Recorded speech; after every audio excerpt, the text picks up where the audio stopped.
Good evening and welcome to the show. This is Drinking Digital, and I am your host, Ricky Baizas. This is the 14th episode of Drinking Digital, the first and only weekly podcast here in the Philippines about digital communications. We have an exciting show for you tonight because we have as our guest Leo Burnett, Philippines Chief Digital Officer, Mr. Pena. Pao, welcome to the show. Hi. Thanks for coming. having me here. Thank you.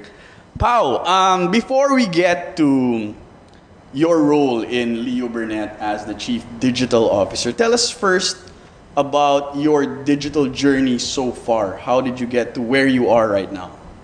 I guess what started my digital career was when I was working in Level Up. Okay. So I came from MTV under Jack.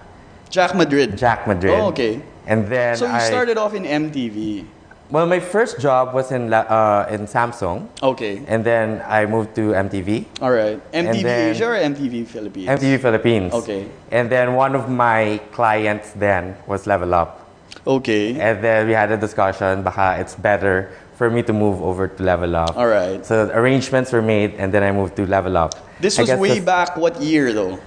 2000. When MTV was still relevant. Yeah, it still is. It still is. It still is, of course. 2005. Okay, not so long ago. Not so 2005, long yeah. ago. All right. I guess that's where it really started because I handled online game communities. Okay. So we launched. Now they no longer exist. Rose Online, Hyper Relay, RF Online is still But what there. was your role in Level Up? Brand manager? Okay, but that's still not It's still not truly really a digital position, right? But I guess that was the exposure Okay. to it because I had to. Part of my job was to align with community management. Okay. And then later on, we consolidated the community management with marketing. Okay. So it became like a digital job, over time. And then from there, I moved to Vietnam. That's right. Yes. And that's so you moved to a company in Vietnam which is like the Level Up of Vietnam, right? Yes. Okay. And Yes. this was which company? Vina Game. Vina Game. Vina Game joint stock company. How did you get that gig though? Because so I followed someone because I loved the person, so I had to, and that person moved to Vietnam, Okay. so I had to Oh, depart so for a personal reason. for you a moved personal to reason. Vietnam. Yeah. It wasn't Okay. really for a career or All anything. right. And this person you met in Manila. In Manila, And- moved to okay. Vietnam, and I said, okay, I'm gonna follow over I'm gonna time. go with you. And so what I did was I deposited my CV. Okay. And I applied to the weirdest positions, like sales manager of a photocopying company. and Different all companies that. in Vietnam. Then somehow my CV got into the hands of the chief executive officer of Vina Game. Okay. And it was parang love at first sight. Mm-hmm. Like I was doing, I was a business unit director then at Okay. Level Up.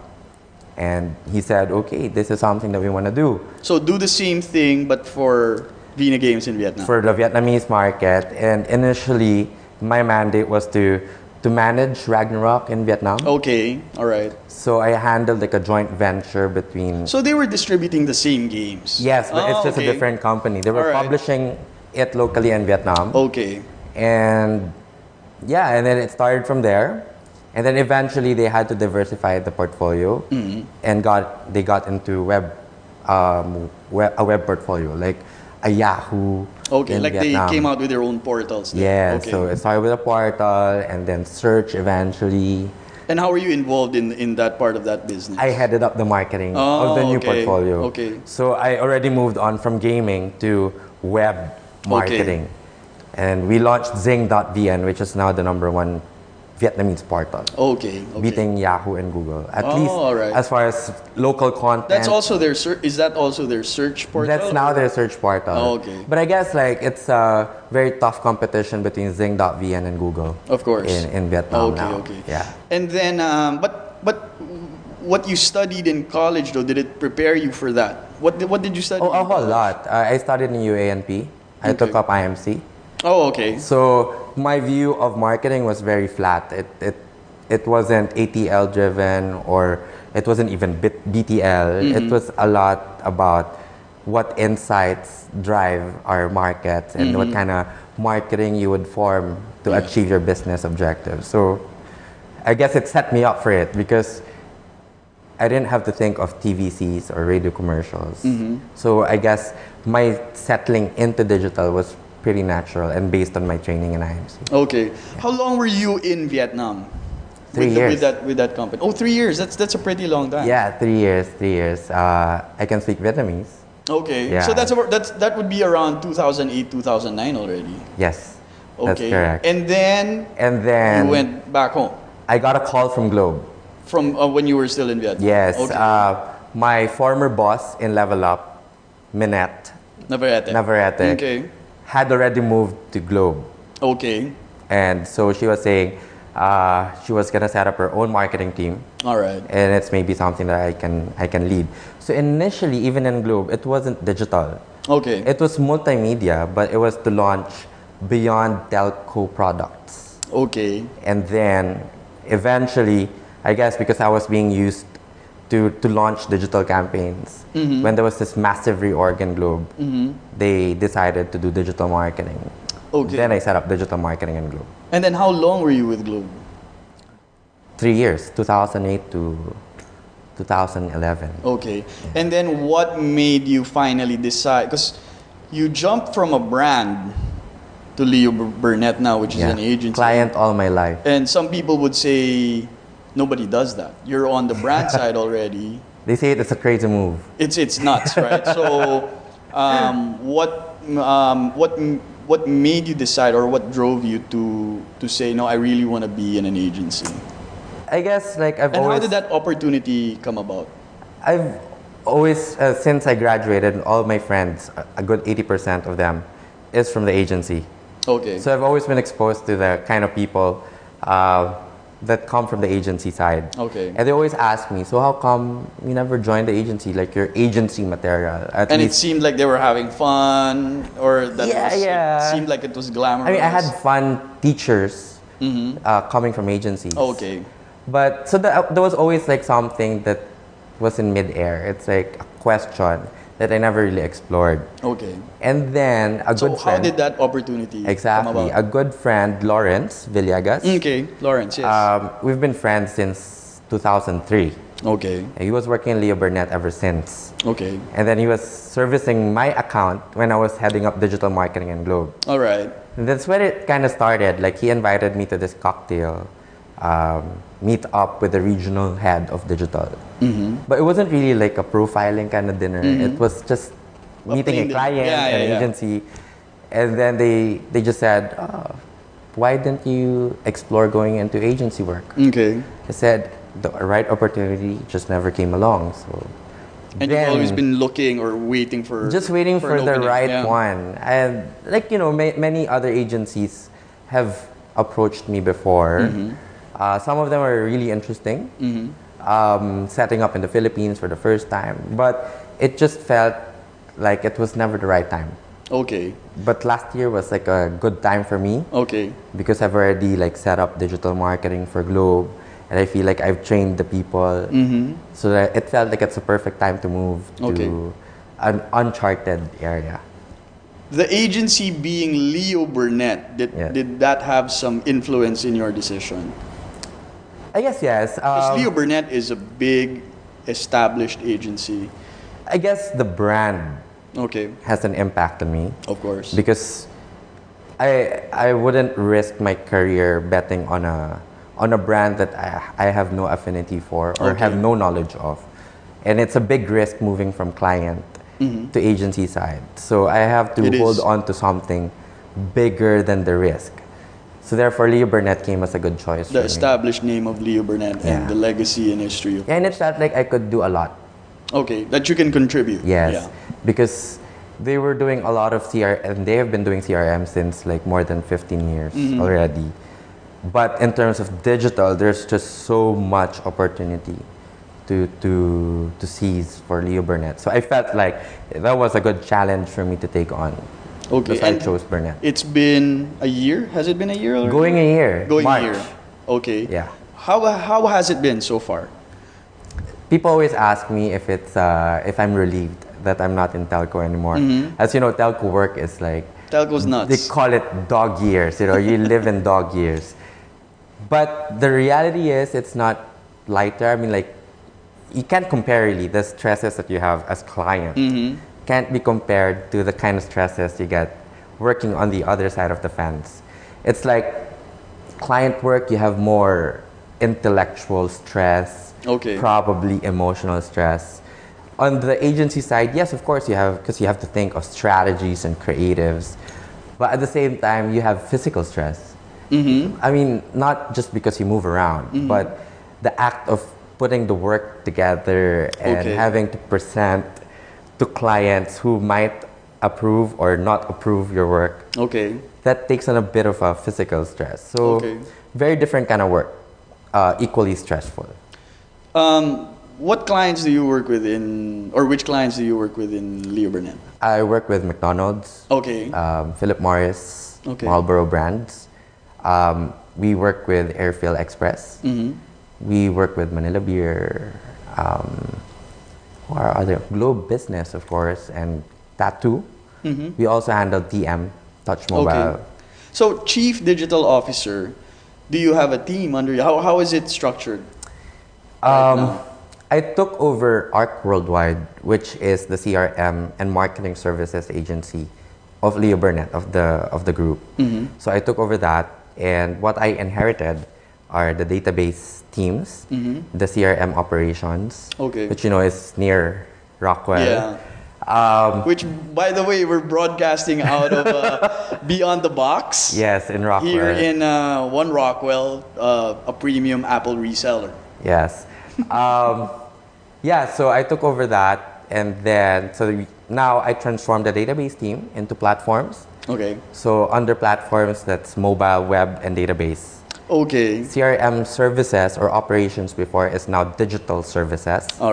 So we still have the letter shopping, all the CRM shebang, plus social media and community management. So how many people do you have under you? Right now we're at 23. Wow, that's a lot. We're at 23. That's a lot. Yeah. And then of course you have the digital solutions team, which interfaces with the clients, comes up with the strategies and all that. And now, do you see yourself staying put in Leo Burnett or in a creative agency? That's a trick question, but I mean, you're happy. I'm happy. It's a different kind of happy. I mean, I can't even begin to compare my life in client, and I think more specifically my life in Globe. I mean, that was a different era for me, and that was the best that I could have had during the time. Now I think I'm on a different chapter. It's a totally different ball game. I'm happy. I think I'm gonna stay. So for people who haven't decided what they're gonna take on as a career, what would you say are the highlights and the peaks of being in Leo Burnett or in a creative agency on a digital capacity? I mean, where do you find your satisfaction in your day-to-day or in the projects that you work on? My day-to-day satisfaction comes from two things. Seeing my clients happy. All right, that's a good answer. There's no better satisfaction to hearing that they were happy with what you presented. All right. Or maybe they will not even say they're happy. I was but client. You know it. But you know it, and they begin to look at opportunities. Like they begin to explore digital in the future. That's a good sign. So you sort of convinced them. Yeah, that's satisfaction for me. The second one is seeing my people happy. It's really like a different sense of satisfaction. You see people growing more into digital. Everyone starts on the same footing. Like, oh yeah, I know digital and all that. And at the end of the day, my role is to actually make their understanding and appreciation of digital marketing more profound. So if in our conversations, I begin to feel that they're really learning a lot, that to me is satisfaction. So, talking about digital and your place in Leo Burnett, what are some of the, and what you mentioned about seeing your clients satisfied and happy, what are some of the campaigns that you're proud of? Some of the campaigns one of the campaigns that I'm most proud of is TM Clans. There used to be this phenomenon. I'm not sure if it's really still that big. in the Philippines. I've heard of this. Yeah. Where people become a part of a text clan. A text clan. Yes. Yes. I've heard about this. Like a year ago or 2 years ago. Correct. I guess for this year, we're just gonna check if it's something still big. But needless to say, in that project alone, we saw that digital has an important role in the lower markets' lives. Because So it's not limited to the A, B, and C class. it used to be that digital, whenever brands think of digital, it's always upper class. Yeah. Because look at the penetration rate, it's 29%. Because a lot of people still think digital would be you Those need a who- computer and you Those need who an have internet access connection. to it Yes. at home, maybe that's how it's defined. Yeah. But really, what we saw here is that people from socioeconomic classes C, D, and D, E, most specifically, even in the provinces, have access to the internet. But the challenge was, how can the brand own a phenomenon like a text clan when they're already on SMS? That's right. Is to find what the specific role of digital, of the web more specifically, in that whole experience. Of course, you're on your mobile and you're group messaging everyone. But there's a point in your day in a life where where the person is in front of a computer and perhaps still communicating with his friends.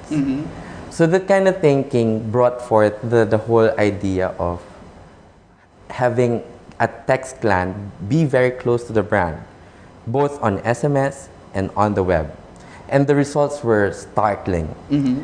We were able to engage 9,000 members Okay.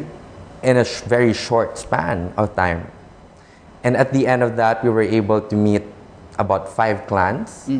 And of the 5 clans who were actively participating on Facebook, about close to 100% attended the offline party. Okay. That to me is So it translated into an event. into an offline engagement. And that to me is one proof that digital is not only meant to engage the upper classes. Or to stay just in that environment. Exactly. So that's one of my favorite projects. Okay. Outside of Leo Burnett, what are some of the projects or campaigns that you see? And we're very critical, right, of campaigns that we see. What are some of the recent projects or campaigns or communications that you've seen digital, wherein you say, I wish I could have thought of that, or they did a good job on that? Are there any? Well, that's a very because I'm very critical. So I'm a So am I, yes. I'm a hard person to please in terms of campaigns. Doesn't have to be local. Could be international. Yeah, but I guess we don't have to go that far. The DOT's and BBO proximity campaign really worked, and I think it's not even just a campaign. We've only seen like one leg of That's right. of the entire thing, And it already caught fire. because it's very simple. Yeah. It wouldn't take a genius to appreciate why it's more fun in the Philippines. So that's very simple thought. No matter how people think it's not original, you can easily replace Philippines. Yeah. In that hashtag, for example, you can say it's more fun in Vietnam. It might still work, Yeah. sure, but the idea has a gem in it. It means that it's very unique in the Philippines to actually find these fun situations. No, you're right, because the content can change from country to country with still that central line. Exactly. I mean, that could be a global tourism campaign where everybody just adopts that. It's like a global nomad Exactly. kind of campaign. Yeah. So that to me shows the brilliance in the thinking and how even like a high school student can come up with content to provide support to a campaign, to a tourism, a government campaign. That to me is even more brilliant, because you might have like an excellent advertising idea, but if you're not able to translate that into an engagement idea, it ends when it airs. This one, when, for example, the hashtags came out, it was only the start. You can see like more and more people joining the conversation. positive or negative, doesn't matter. It's still a conversation. That's right. That's right. So it's brilliant, and how I wished I was part of the team that created it. Yeah. I actually got to hang out with Pau in the recent ad congress last Over Jaeger year, shots. wherein one of the speakers was Mark Tutzel, Yes. and I thought his presentation was the best. It was brilliant. It was well crafted. How does Leo Burnett, with that kind of with the DNA with the person heading the agency, how do they view digital? What's their take on how are we going to approach digital? The way we see digital, the analysis may be mine, but this is Yes. how I see it. Okay. The way we approach digital is that we don't see it from a technology point of view. Okay. Because to see it from a technology point of view is to see it as channels. Okay. But in Leo So Burnett, it's not the technology first. it's and then not a let's figure it out. technology. Okay. Some agencies take pride in mastering technology, and that's a good proposition. But for Leo Burnett, our principle is humankind. Okay. There are only two important things that we look at. It's really people and their behavior. Okay. And in understanding people and their behavior, you begin to touch on what they do. They do Facebook, they do Twitter. Then we approach digital from that perspective. Okay. We don't approach it just because it's Facebook, but we approach digital because people use Facebook, and Okay. people use Facebook to connect with friends, to connect with their loved ones, And then the to share. communication comes in. Or And then the idea communication Okay. comes in. It's not because, okay, let's do something on Facebook. On Facebook. It's not the thinking process. The thinking process is, who are we thinking of? We are thinking of moms. And when we think of moms, where does Facebook play a role? And then from there, is there a communication opportunity for us to use Facebook as a way to engage, as an act, to transform that behavior, whatever behavior that we're trying to target. So we don't really approach it from a channels perspective. Okay. It doesn't matter if at the end of the day it's going to be Twitter or Facebook or an SMS. For us, it's the people and their behavior and what acts we can do as brands to transform that behavior. And this is ingrained in the Leo Burnett culture and DNA. It is. It is. Of course, one of the challenges is to make your clients understand that it's not about the technology. Because when clients approach digital agencies, of course, almost always they will say, I want to do something on Facebook, or I want to do something on Twitter, or maybe I need to do email marketing. Okay. Almost always the conversation starts there. That's a good So start. you need to kind of You kinda- gear them towards, no, let's look at your Yes. first. You kind of need to frame it. Let's look at your audience first. Yes. And what do they do? Yes. And how does the Facebook, What do we know about? Twitters, how What does do we it- know about Ricky? For example, Ricky is the target market. We don't even use the word target market that much I actually hate that phrase. Yeah. because it's we don't see people as consumers. We see people as people. people.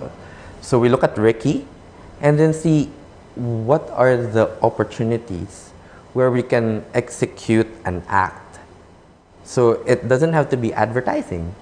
It doesn't have to be a social ad or a placement, but it can be as simple as saying hi to Ricky. That's an act. And if that simple hi changes Ricky's behavior, then You'd have done your job. We've done a good job. Okay. Yeah. That's how we see digital marketing. Okay. We don't see it in the context of channels. They're important, but it's not where we start. It still has to be in the context of how your Of people. audience uses it or Yes. how it affects their lives. Talking about I always say this. As an effect of my understanding of humankind, my personal advocacy in my campaigns is making technology disappear. making technology invisible. Invisible. It doesn't matter. The technology you use is an enabler for you to bring forth an idea. But it's not about that. It's not about the QR code. it's not AR, it's not Facebook.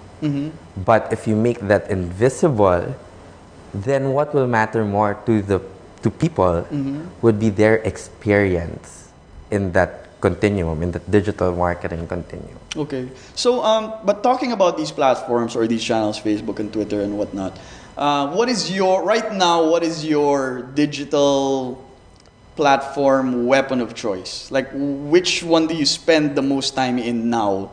Because you Personally see or for campaigns? No, personally, because you see something that people are flocking to it, or this is something I need to look at because that's what people are going to use. Are you asking like for a trend? Yes. That's happening? Well, I've begun using Path, Okay. which is an mobile social media, social networking of sorts, which kind of feels like Facebook in its earlier days. Okay. With an angle of location, which is Foursquare or Gowala, or Foursquare here in the Philippines, which with an angle of Twitter, because you always post with a limited number of characters, or you try to limit it anyway, and you can share photos and what you're doing. But I haven't really. I'm in that sense, Ricky. I think I'm not entirely an early adopter. Okay. I don't usually go with like the craze. Okay. I don't know why, but like I've used it, but maybe I haven't really seen the value Not yet. to me yet. At least not yet. So I'm still a classic at the moment. I'm still heavy on Twitter. I'm still heavy on Foursquare. Okay. I'm still heavy on Facebook, of course. Anything other than that, I have it on my mobile phone, on my device, on my iPad as well. But it's not like it's something that I do every hour. Going back to the DOT campaign, the It's More Fun in the Philippines campaign, some are saying it's a landmark campaign already, and it's changing the face, or it has changed the face of how we communicate on digital or in social media. Where do you think it will go for the remainder of 2012? What would brands and agencies be doing more of because they did that? I think it's Because you can argue 2010 and maybe a little part of 2011 was more of promos where somebody has to join something, submit a photo, tag your friends. and that. And I think that period is disappearing already. Yeah. So where do you think it's gonna go for 2012? There are many ways to look at it. You can say, for example, 2010 was really about brands trying to get themselves into the space. Okay. So there Because were, you have to start somewhere. yeah, you got to start somewhere, and a lot of the brands here in the Philippines are late adopters. They Of course. came in late. So 2010 was really about 2009. 2010 was really about getting into it and just doing it and failing and seeing how to improve. So that was 2010, 2009, 2010. 2011 was really, you see a lot of transactional kind of relationship in the space. You see with the group buying sites, brands doing promos, even like random social media activations. Like you use a hashtag and then we kind of like randomize the hashtags and then you win like a ticket to whatever. I mean, that's 2010. Okay.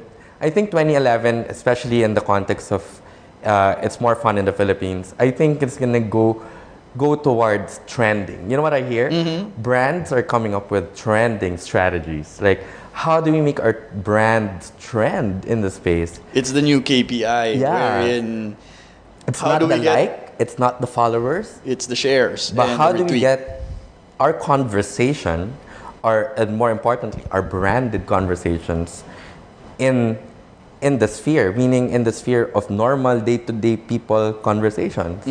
And that's So it's the earned media bit yes, and that that's, people are concentrating on now. that's what I'm seeing. But what I'm seeing later this year, maybe not first half, but an imperative to marketeers, I guess, is really finding how to integrate these conversations with everything that they're doing in their marketing mix. Because before, in 2009, 2010, digital as digital, isolated, because we were supposed to experiment, learn fast, and fail fast, and fail cheap, and then learn fast. That was the startup thinking back in 2009, 2010.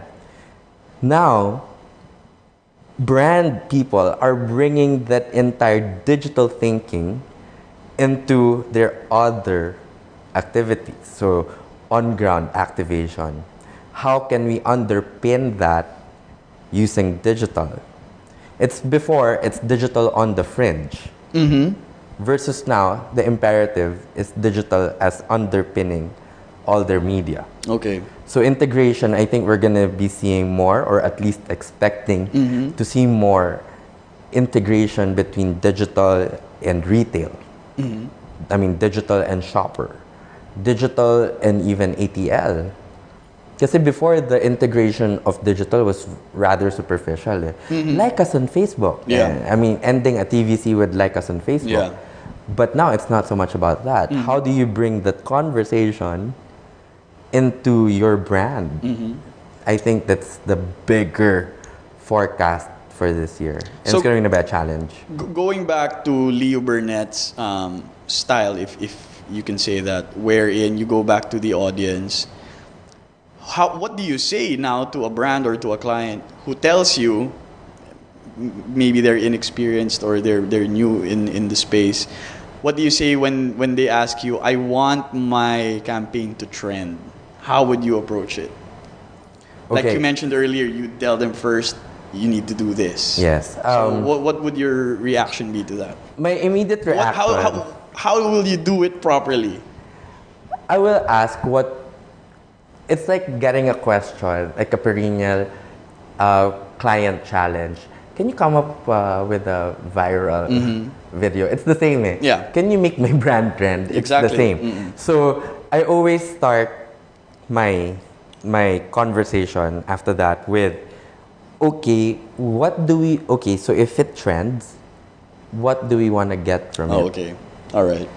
Because from there, you'll know the strategy. Yes. How to do it. Parang at least I will get a sense as to why you want to do that. Okay. Because like, okay, I want to do a viral. I want to do a trending strategy. Why? Because I want more sales. Okay, that's where we start. Okay. So you don't want that to be the be all and the end all of it. Yeah, I don't want it to start with an execution. I guess that's what I'm saying. Okay. Between agency and client, I think it's always good practice to give the agency or the communication partner or even your in-house digital marketing team or online marketing team the opportunity to build a strategy around an objective or around a problem versus giving them a direction that goes straight to execution. Because you might be doing it, for example, I can come up with a tactical promotion that will make your brand trend. But if it does nothing to your brand, aside from becoming like a trending topic globally, Okay. then the activity that you might have invested $1 million on wouldn't mean anything. Okay. So you really do have to align it to the business objective Yes. or the desired. In fact, Business objective. the humankind thinking is, yes, it points to people as the starting point, but it's grounded on an understanding of what the business problem is. Okay. So the business problem is, we look at that and then we understand people. Okay. So, what would your advice be to not necessarily just the younger ones, but anybody right now who wants to get into digital marketing or to get into an agency on a digital capacity? What would your advice be to them? I mean, like, what do you need to do first, or how do you pay your dues first before you can actually get into this space? I think be a super user. Okay. Be a super user. Because I know that's how I started. I Yeah. just really used Facebook a lot. Use it. Okay. Because that is the first requirement. Okay. I mean, you can go on selling to your clients. Yeah, we're gonna do like an influencer strategy. Okay. without knowing how, How the the thing space, works. how the community works and thinks together, you can't convince your client or even your brand counterparts if you're in a client organization that you know digital marketing without being a user of it. Okay. Second, I think it's now that you are a user or a super user of digital, now you put that, you drop your being a user, you forget about it. It's good knowledge, but you drop it. Now you try to look at it from a business perspective. Okay. You try to ask yourself, what is the role of digital in this brand, in this situation, in this brief? Then you begin to see digital in a different way. You don't see it as a user, but you already see it as a brand person. You will begin to see conversations. You will begin to see online transactions. You will already begin to see digital as an enabler, as a cultural enabler, internally and externally. Then from there, I'm sure you can develop a full-on digital marketing strategy once you've already understood the various roles of digital in your business, in your brand.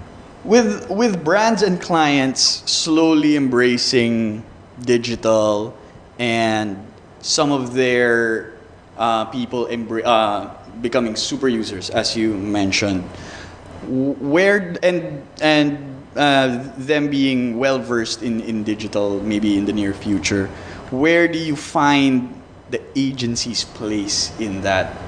Will digital kill the model of having a separate agency, or will everything become in-house? That's a very good question, and I think it's an ongoing debate. Yes. But we haven't really gotten to that point where we can clearly say, yeah, this one is agency work, this one is... Because really, if you look at it now, it can be either. Yeah. My take is, it depends on the maturity and readiness of the client. Okay. It's relative to your maturity and readiness to do it yourself. So what we're offering, for example, what I'm offering to some of my clients is an adoption program. Because maybe now you're not ready to go big time on digital, doing everything in-house because your infrastructure is not there. Talent here in the Philippines is scarce. And naturally, people gravitate towards agency work because they provide digital opportunities. So now maybe 100% of what we're doing is on the agency side. Okay. But over time, we kind of institutionalize a knowledge transfer because to me, if you're a brand and you can manage your social media channels, that's good. Okay. I believe in brands handling their own conversations. When I was in Globe, it was a topic that I had with agencies. They said, shouldn't we be managing your Facebook? And I said, those are my customers. Yeah, that's right. So that is a brand asset. So to me, if a brand today can do it on his own, well and good. Okay. Then we can support you with other things that will help you sharpen that, i.e. CRM, All right. social CRM.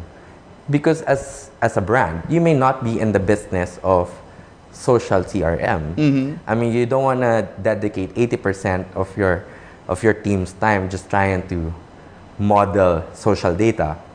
So you are better off doing that through an agency. Okay. So over time, I see more and more that brands master the space and will determine what they have to own. Okay. And then they will also find things that only agencies can help them do.